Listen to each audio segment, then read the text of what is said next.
In the fall of 2015, Mark Jennings, whose name has been changed, a young writer seeking inspiration for his next horror novel, decided to visit the Stanley Hotel in Estes Park, Colorado, located at the foot of the majestic Rocky Mountains. The Stanley Hotel is not only famous for its splendid Edwardian architecture, but also for its haunting ghost stories. The inspiration for Stephen King's The Shining.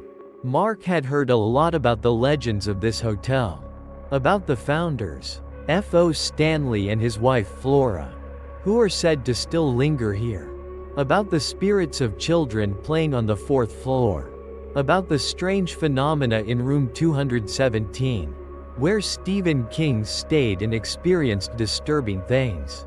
When Mark arrived in Estes Park, the air had already begun to turn cold. The leaves had changed color vibrantly, creating a beautiful scene. The Stanley Hotel stood tall on the hill, with its ancient and imposing appearance. Mark walked into the main lobby. The air inside the hotel was warm and luxurious, with wooden interiors, thick carpets, and soft light from the chandeliers.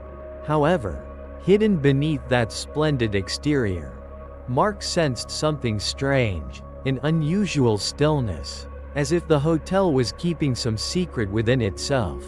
Mark checked into his room, not the famous room 217, but a room on the 3rd floor. The room was spacious, with a window overlooking the mountains. The furniture in the room was old but well maintained. As night fell, Mark began to feel things were unusual. Strange noises from the hallway, faint footsteps when no one was walking by, the sound of a room door slightly opening and then slamming shut. He tried to ignore it, thinking they were just normal noises of an old hotel. However, around midnight, as Mark was sitting and reading in bed, he suddenly heard piano music coming from downstairs. It was a classical melody, sounding melodious and sad. Mark stopped, listening. The music seemed to be coming from the concert hall on the ground floor. He remembered the legend of Flora Stanley, who is said to still play the piano in the concert hall after her death. Mark felt a slight shiver run down his spine. He knew the concert hall was closed at this hour. Who was playing the piano down there? The music continued for about 15 minutes, then suddenly stopped, leaving an eerie silence in the air. Mark sat in bed, his heart beating faster. He couldn't explain the strange piano music. It wasn't a normal hotel noise. He knew his trip to the Stanley Hotel would not just be a trip seeking inspiration. It would be a confrontation with things beyond understanding. The darkness beneath the Rocky Mountains seemed to be hiding the ancient secrets of the Stanley Hotel. After the first night with the mysterious piano music, Mark felt more curious than scared. He believed it was probably just a coincidence, or a prank by the hotel staff. However, that event sparked his interest in the Stanley Hotel's ghost stories. The next day, Mark spent time exploring the hotel. He walked through the main lobby, the concert hall, and other areas said to be haunted. He took photos, made notes, trying to learn more about the history and the rumors. He spoke to some of the hotel staff. They told him chilling stories they had experienced or heard about. Objects moving, lights flickering, whispers when no one was there. One of the most mentioned places was the 4th floor. This floor was originally used as an area for children and nannies. It is said that the spirits of the children still play on this floor. On the evening of the second day, Mark decided to spend some time on the 4th floor. He walked along the deserted hallway. The faint light from the wall lamps created bizarre long shadows. The air on the 4th floor was colder than on other floors. Mark sensed an unusual stillness. As he walked past an empty room, Mark suddenly heard faint laughter coming from inside. The laughter sounded like children's laughter. Joyful and innocent. Mark stopped abruptly. He knew that room was empty. No one was there. He pressed his ear against the door, trying to listen more clearly. The laughter continued, seeming very close, right on the other side of the door. "Is anyone in there?" Mark asked softly, his voice slightly trembling.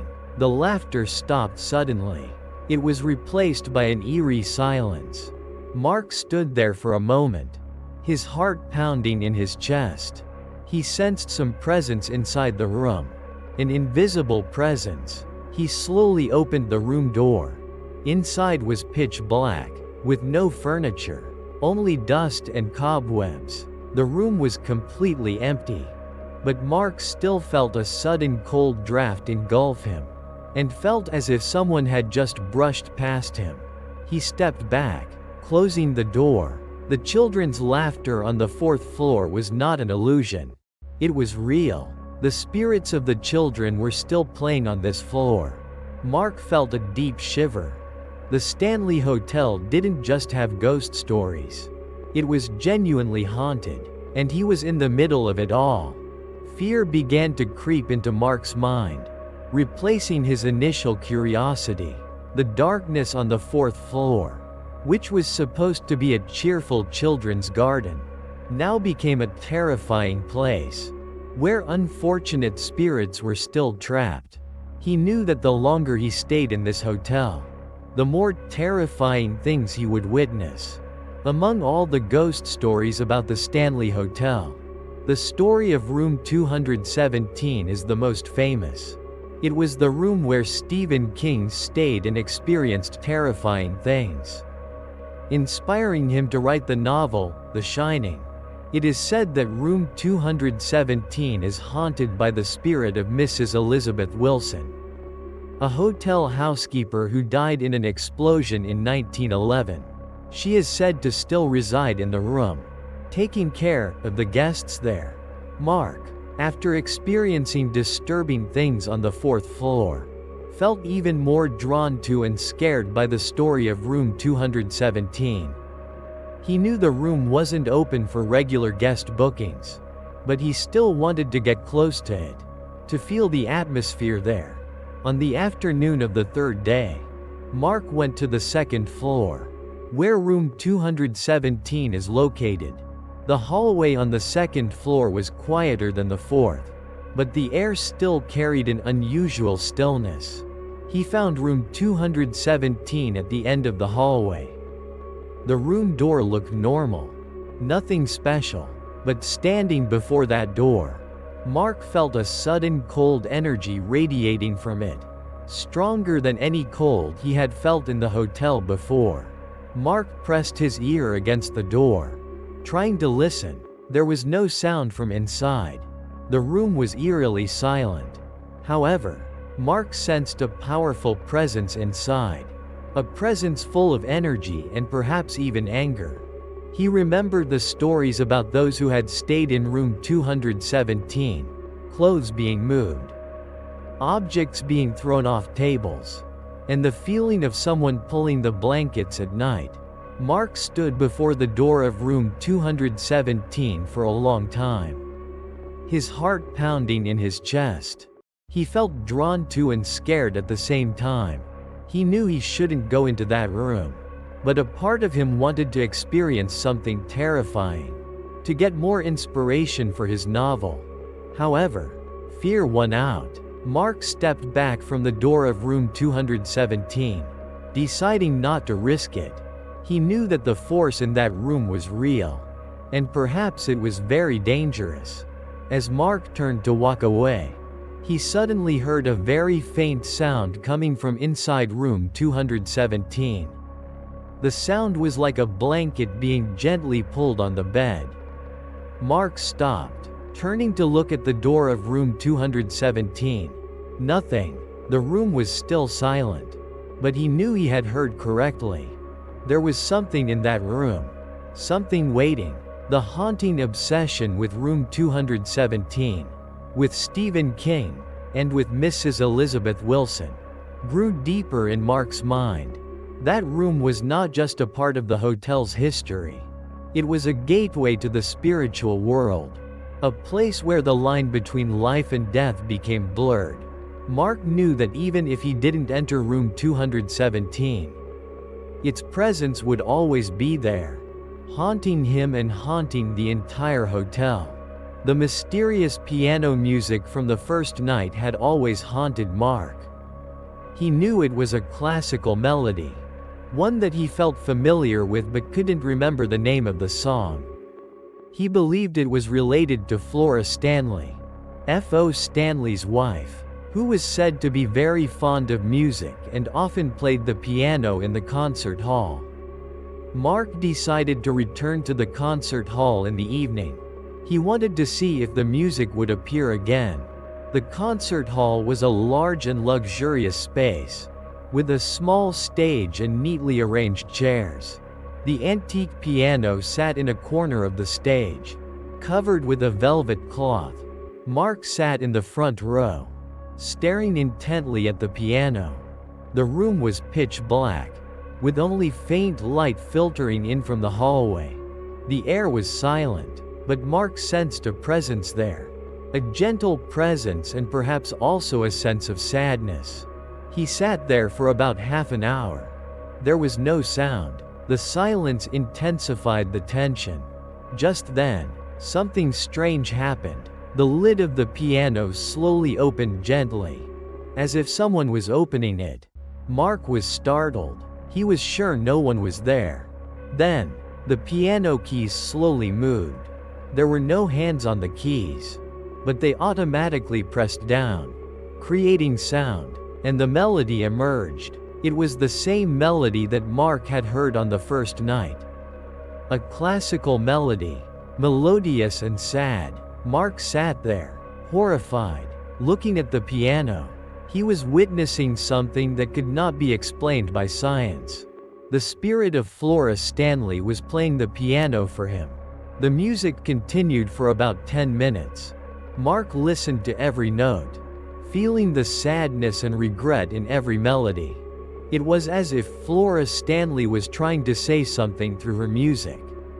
When the melody ended, the keys stopped, the lid slowly closed. Then, everything returned to the initial silence. Mark sat there for a long time after the music stopped. His entire body was trembling. He had experienced something supernatural. Something beautiful yet also haunting. Flora Stanley's piano music was not just music. It was a message from the past. A message from a spirit that still lingered here, seeking connection or seeking peace. Mark knew that the Stanley Hotel was not just an old building. It was a place where the line between life and death became blurred, where spirits from the past still existed, living their own lives, and he, a living person, had unintentionally stepped into their world. The melodies from the past would forever haunt Mark, a reminder of what he had witnessed at the Stanley Hotel. The supernatural experiences on the 4th floor and in the concert hall made Mark realize that the Stanley Hotel was indeed haunted. His fear and curiosity intertwined, pushing him to delve deeper into the mysteries of this place. Mark spent the following days talking to hotel staff, local residents, and people who had had supernatural experiences at the Stanley. He heard stories about ghosts walking in the hallways, about whispers in empty rooms, about the feeling of being touched by someone when no one was around. However, none of the stories were as terrifying as what he had experienced.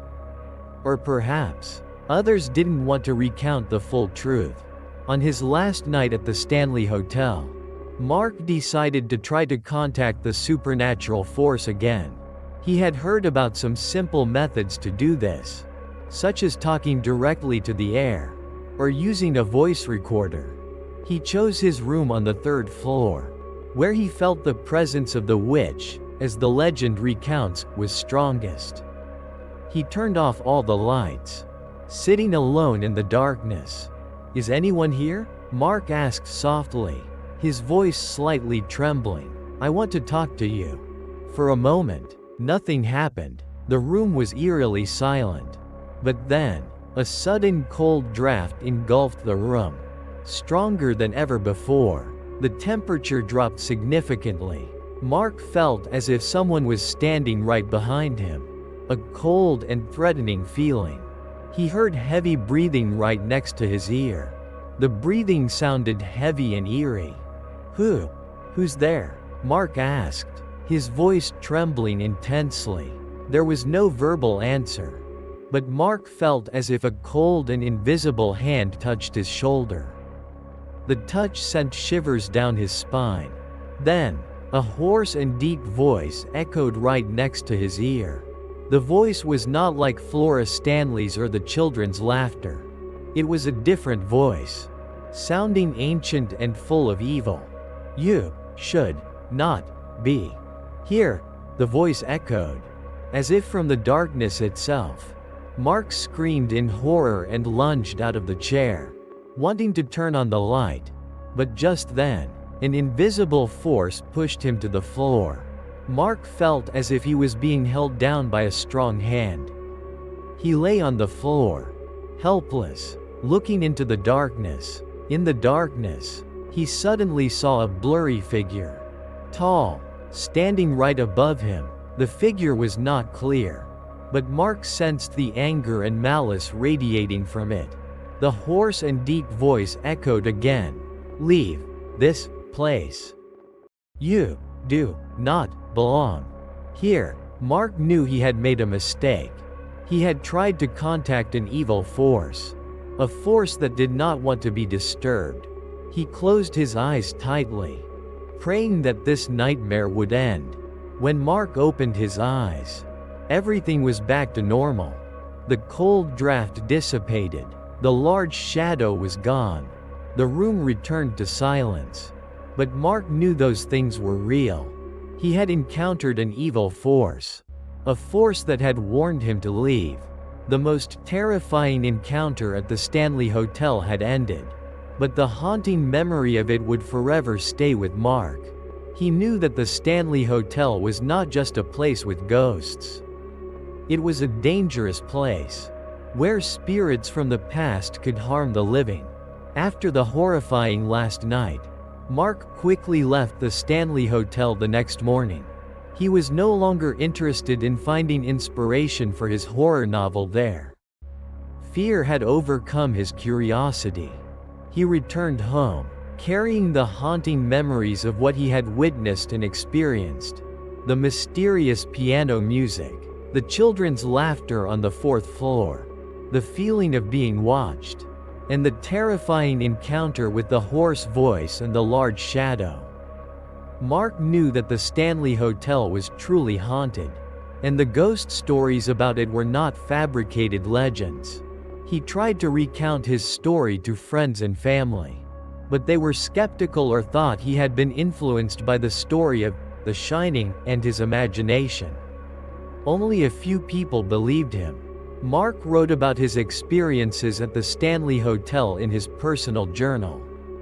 He knew that those things were real, even if they could not be scientifically proven. The Stanley Hotel still stands in Estes Park, continuing to welcome guests from all over the world. Visitors still come for the historical architecture, the beauty of the Rocky Mountains, and the ghost stories.